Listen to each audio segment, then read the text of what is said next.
وعلیکم السلام ورحمۃ اللہ۔ ہمارے گاؤں میں صرف وہابیوں کی مسجد ہے، جماعت کی مسجد نہیں ہے، تو کیا ہم ان کی اذان سن کر اذان کا جواب دے سکتے ہیں؟ دیکھیں، ان فرقہ پرستوں کے اوپر صلاۃ فرض نہیں ہے، صلاۃ تو ایمان والوں پر ہے، فرقے بنانے والے۔ قرآن کیا کہتا ہے؟ صلاۃ کون پڑھے؟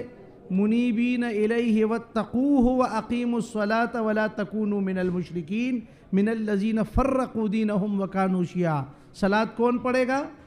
جو اللہ کی طرف رجوع کرے، اللہ سے ڈرے اور فرقوں سے اجتناب کرے۔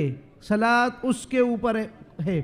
تو یہ جتنے بھی فرقے ہیں ان کے اوپر صلاۃ فرض نہیں ہے، یہ اس کے لیے جو اذان دیتے ہیں وہ ان کے جو کلمات ہیں وہ تو اللہ کی کبریائی اور شہادت اور ساری باتیں اپنی جگہ پہ، لیکن چونکہ اس کے جواب میں ان کی جماعت جو ہوتی ہے اس میں شامل نہیں ہونا، تو اس لیے اس کا جواب بھی نہ دیا جائے۔